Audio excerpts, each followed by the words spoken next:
Nous sommes dans cette thématique « Jésus, mon rocher, ma forteresse », avec ce texte du psaume 18 qui dit que l'Éternel ou le Seigneur est mon rocher, ma forteresse, mon libérateur, mon Dieu, mon rocher où je trouve un abri, mon bouclier, la force qui me sauve, mon rempart, mon ombre, ma citadelle, mon refuge. Il y a encore tant de mots qui décrivent qui est Dieu pour nous. Qui est Dieu pour nous ce matin, cet été, mais pour notre vie. Que nous sommes en Christ, nous sommes au bénéfice de cette force qui est en Dieu, de Jésus qui prend soin de moi, qui tient à moi, qui tient pour moi. Amen. Et on va aller un bout plus loin dans les psaumes. Et ce matin, on va prendre le temps, 5 minutes, pour une vidéo qui donne un résumé ou un panorama de qui est les psaumes. Tu peux lancer dès que c'est prêt, Pavel, merci beaucoup. BibleProject.com.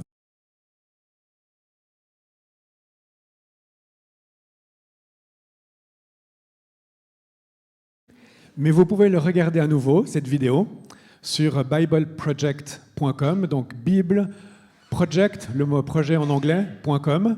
Et puis, sur ce site, il y a plein de vidéos, dont celle-là, mais sur toutes sortes d'autres thèmes ou sur les livres bibliques. Et quand vous arrivez sur le site, vous pouvez sélectionner en français ou d'autres langues. Et il y a en français notamment déjà un grand nombre de vidéos qui ont été traduites à partir de l'anglais. Et je vous recommande de regarder quelques-unes de ces vidéos qui sont très instructives. Et puis si vous n'avez pas tout capté ce qui a été dit, vous pouvez la réécouter parce qu'effectivement, il y avait beaucoup.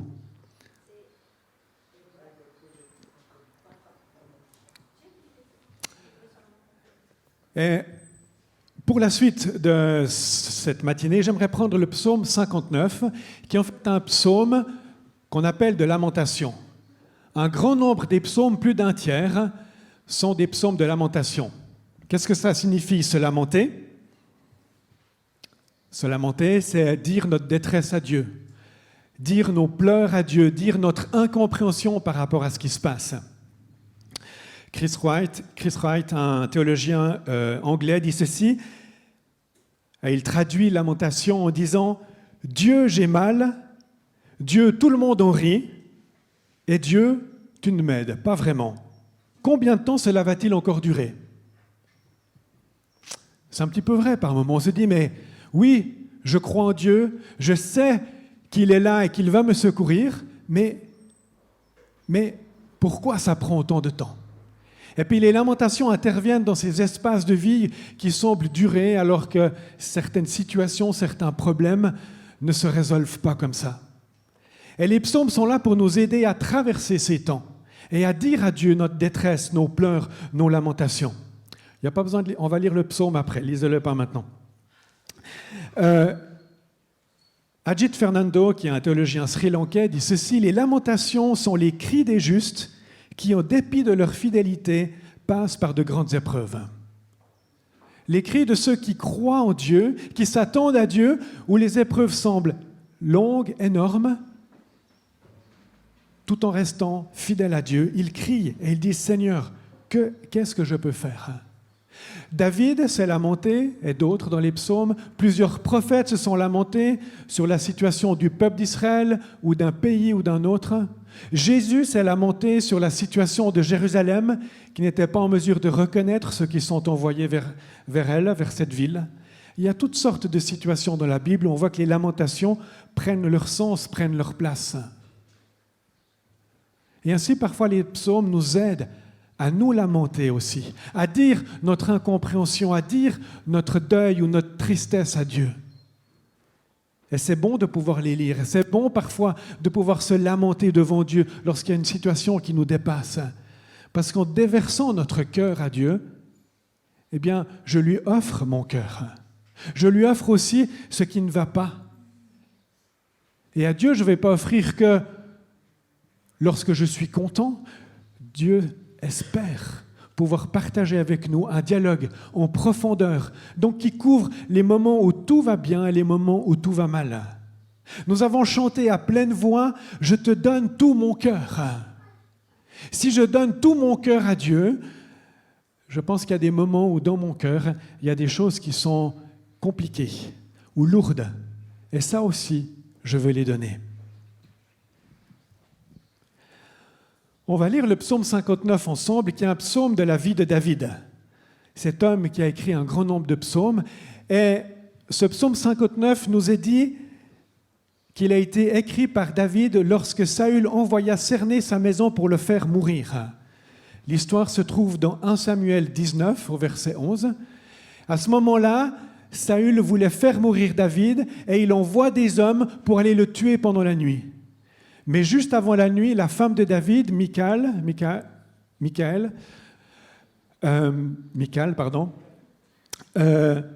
qui est la fille de Saül par ailleurs, a eu vent de l'histoire et elle dit à son mari David, « Pars de la maison avant la nuit, sinon tu vas être tué. » Elle le fait descendre par la fenêtre et il s'enfuit. Il ne devait pas habiter très loin du palais de Saül par ailleurs.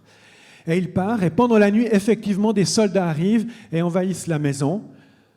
Michal dit que son mari est malade.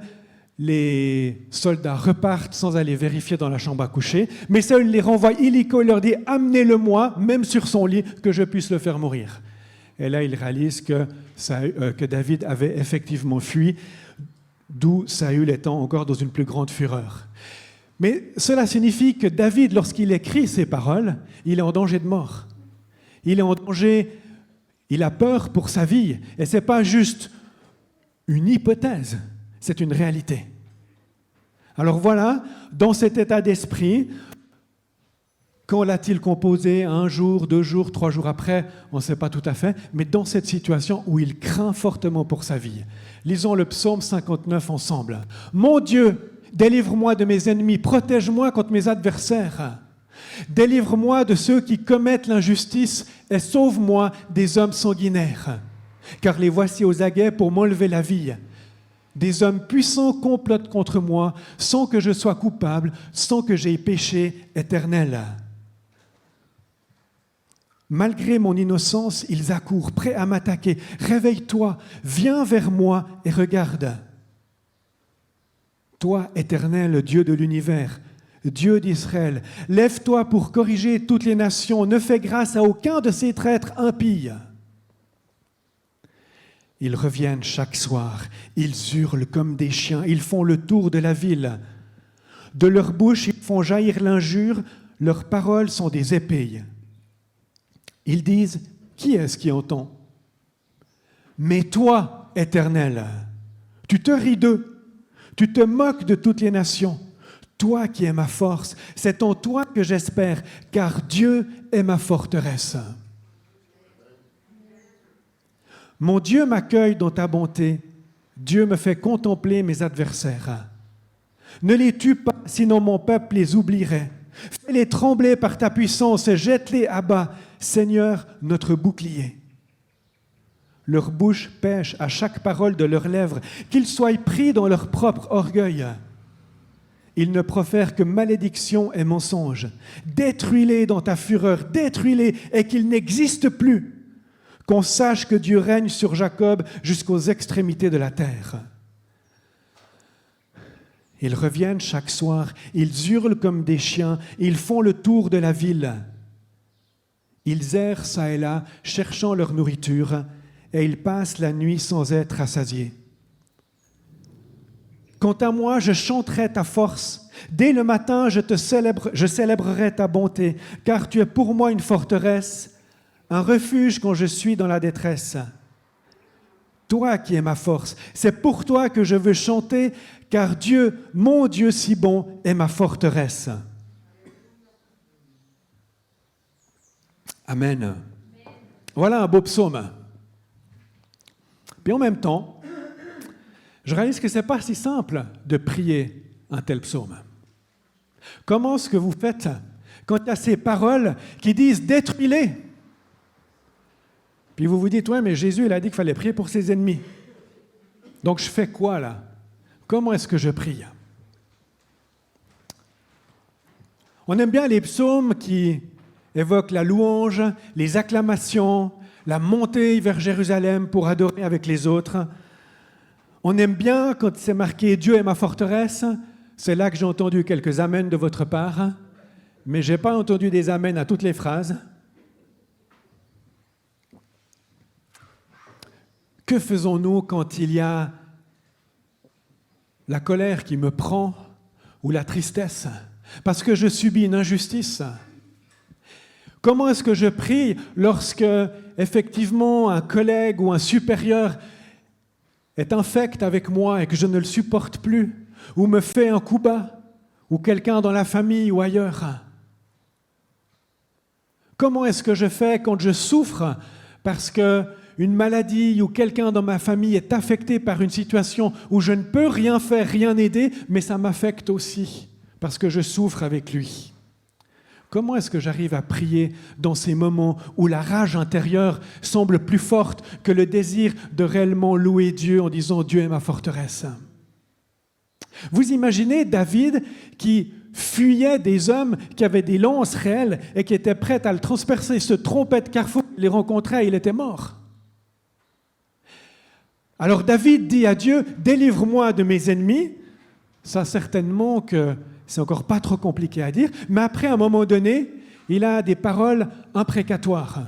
Dans les psaumes, il y a les psaumes de lamentation, et dans plusieurs psaumes de lamentation, on parle de psaumes imprécatoires. Une parole imprécatoire, ça signifie quoi? Ça signifie souhaiter le malheur à quelqu'un. Et quand David dit « Détruis-les dans ta fureur, Dieu, détruis-les, qu'ils n'existent plus », il souhaite la destruction de ses adversaires.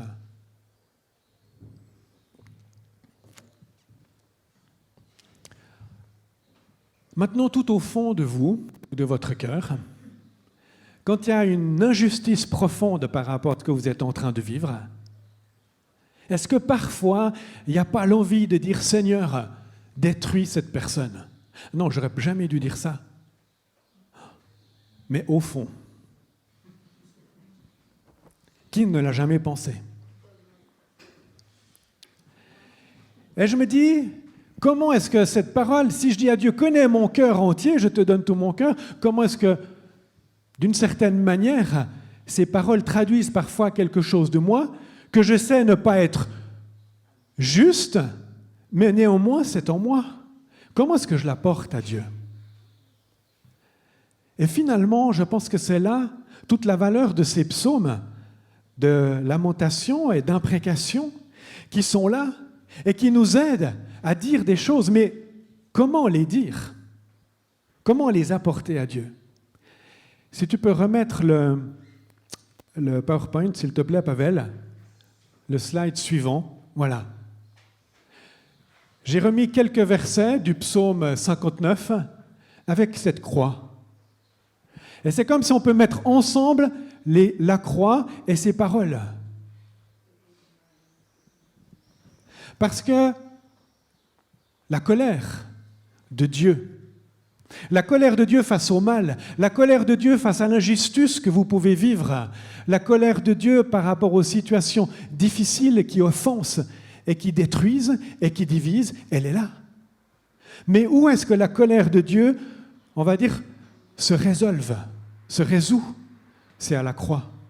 Jésus a pris toute la colère sur lui, alors que lui-même n'avait pas péché. Et ainsi, sur la croix, Jésus va dire « Père, pardonne-leur ».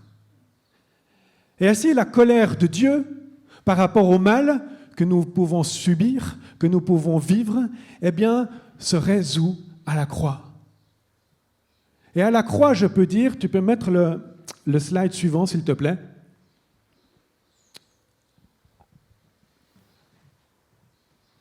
Le verset 6, qui a une de ces paroles imprécatoires, il y en a plusieurs, mais le verset 6 dit « Ne fais grâce à aucun de ces traîtres impies ». Donc ne leur fais pas grâce, ne leur pardonne pas. C'est ce que David est en train de ressentir. Et alors que je prie par rapport à une situation qui peut être la mienne, eh bien, je peux simplement dire à Dieu « Mais Seigneur, je ne comprends pas. Je n'ai pas envie que tu fasses grâce, mais je t'apporte ça. » Parce que je sais qu'en Jésus-Christ, il y a la solution. Et en Jésus-Christ, je trouve la force de pouvoir pardonner. Et en Jésus-Christ, je peux dire, Père, pardonne-leur. Bien sûr, ça se fait des fois dans un espace de peut-être quelques minutes, mais par rapport à des injustices qui sont parfois profondes et douloureuses, ça peut prendre des jours ou des semaines ou un peu plus pour faire tout ce cheminement.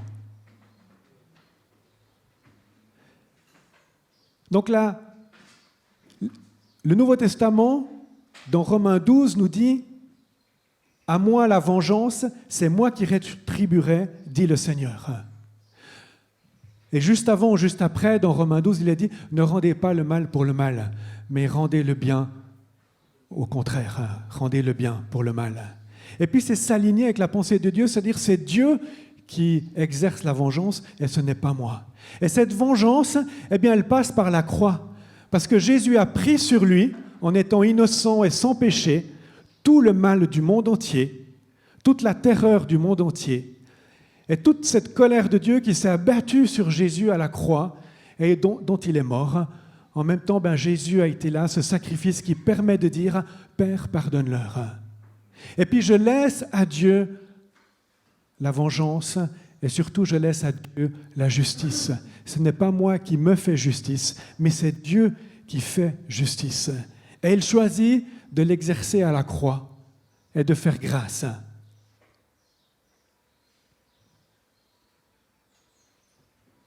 Donc, de tels psaumes, de telles paroles nous permettent de prier avec, je dirais, le prisme ou la focale de la croix, où je vois Jésus qui porte sur la croix mon péché, le péché des autres, et c'est lui qui gère ça, ce n'est pas moi.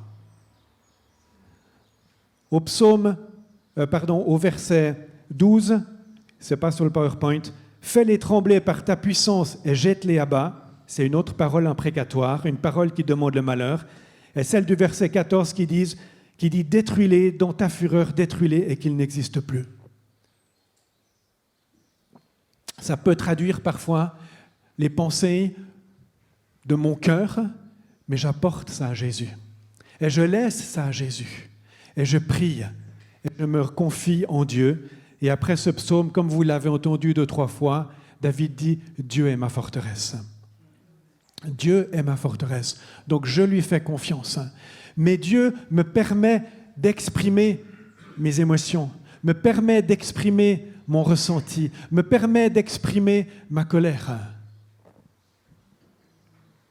mon incompréhension, mon désir de justice alors que je ne la vois pas, pour ma situation, mais aussi pour le monde autour de moi, parmi les nations.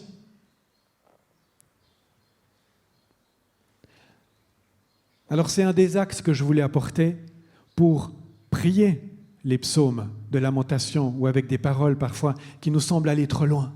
Si je les prie avec le prisme de Christ, avec la focale sur la croix de Jésus, eh bien je vais pouvoir prier et finalement donner tout mon cœur à Dieu. Ça, c'était le premier aspect pour comprendre ou mettre un peu de compréhension par rapport à ce discours quant aux ennemis.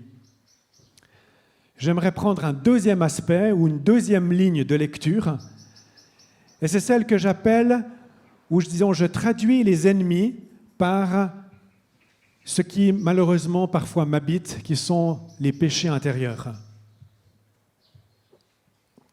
Tu peux mettre, s'il te plaît, le slide suivant avec l'autre image. Des péchés tels que l'orgueil, que la jalousie, la rancune, la convoitise, la séduction, la fausse humilité, les peurs, les angoisses. Voyez cette image qui symbolise le péché. Lorsque mes deux mains sont liées par une corde très forte que je ne peux pas comme ça défaire, eh bien, je suis lié dans mes mouvements. Je ne peux pas déployer qui je suis devant Dieu puis sauter de joie pour le louer. Et souvent, le péché, c'est ce que ça fait dans ma vie.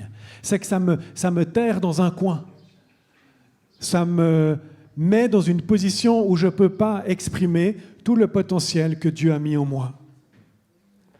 Et lorsque je dis « Mon Dieu, délivre-moi de mes ennemis, protège-moi contre mes adversaires », je pourrais aussi lire « Mon Dieu, délivre-moi de la rancune, protège-moi contre les convoitises, délivre-moi de ceux qui commettent l'injustice et sauve-moi » non des hommes sanguinaires, mais de ma fausse humilité ou de mon orgueil, où la liste peut être très longue.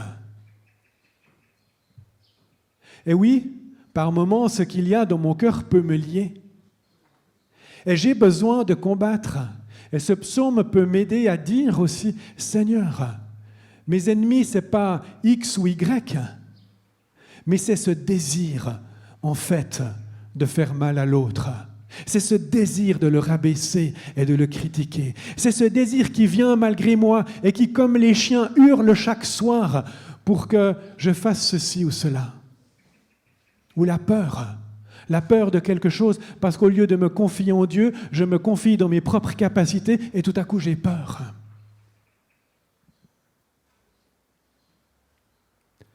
Et ça donne la possibilité de lire ce psaume avec un angle différent. Et en même temps, ça aide à comprendre que le péché en moi a une force parfois surprenante. Ça décrit le péché dans toute son horreur et dans toute la détresse qu'il provoque.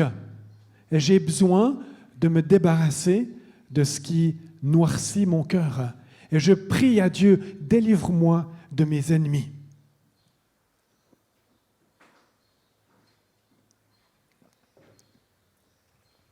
Et ce n'est pas seulement dans des grandes situations complexes de la vie, mais parfois dans le quotidien, vous êtes appelé à faire quelque chose. Dieu vous a mis à un endroit pour le servir, que ce soit dans une entreprise, dans une association, dans votre famille, et puis vous voyez que vous n'y arrivez pas, ou vous avez peur de quelque chose qui va se passer. Récemment, il y a quelques mois, je me suis retrouvé tout à coup dans la position, c'était à moi de présider le culte que nous avons vécu à Palexpo. Et en fait, être devant plus de 2000 personnes me faisait peur. Et pendant la semaine qui précédait, que je ne pouvais rien changer, je ne pouvais pas dire je suis malade, je me suis battu tous les jours avec Dieu pour dire mais Seigneur, aide-moi. Parce qu'en fait, j'ai peur, mais c'est de la fausse humilité. Dieu, je sais que tu m'as placé à cet endroit-là, à ce moment-là, donc j'ai envie de pouvoir aller avec toi, mais en fait, j'ai peur. Alors Seigneur, aide-moi. Puis je me dis que je ne suis pas capable, mais c'est déshonorer Dieu à ce moment-là pour moi de le dire. Et puis je pense dans bien des situations professionnelles ou autres, parfois cette fausse humilité, vous savez, c'est l'inverse de l'orgueil. Alors que Dieu nous a placés à différents endroits pour l'honorer, pour le servir avec nos dons et nos qualités. Mais dans ces moments-là, c'est pas dire ah, tant mieux, je peux le faire, il n'y a aucun souci, c'est me confier à Dieu. Que j'ai peur ou que j'ai pas peur, finalement, c'est de rester en connexion avec lui, dire Seigneur, merci pour la force que tu me donnes. Je ne sais pas comment ça va se passer, mais je me confie en toi parce que je sais que tu m'as donné des ressources. Le péché en nous est malheureusement souvent très sournois. Et parfois, il faut du temps pour le distinguer ou le discerner. Parfois, on a besoin d'un conjoint ou d'un ami proche qui ose nous dire « Mais là, tu es en train de faire quoi en fait ? Arrête ton char. Hein » Et puis « Ah ouais !» Puis on réalise qu'en fait, c'est le péché qui se manifeste en moi et qui me fait réagir d'une manière qui n'est pas appropriée. Et je peux revenir à Dieu. Et je dis, Seigneur, délivre-moi de ma jalousie. Délivre-moi de l'amertume. Sauve-moi de la culpabilité, etc. Et vous pouvez prier et mettre ainsi des mots qui vont vous aider à, je dirais, vous lamenter devant Dieu, puis l'apporter à Dieu, et ainsi en être délivré et pouvoir poursuivre votre route.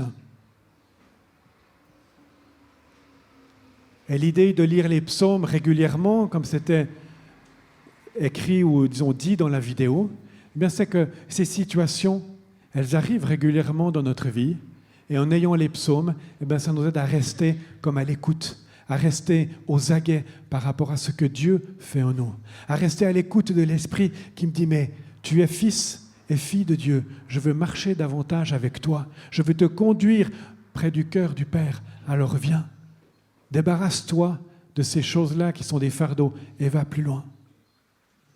Puis quand on lit les psaumes, il n'y a pas que des psaumes de lamentation, il y a les psaumes de joie, il y a les psaumes d'exubérance, il y a les psaumes qui disent sans cesse « Dieu est bon et il est si bon pour moi ». Mais dans ce psaume-là, et tu peux mettre le dernier slide s'il te plaît,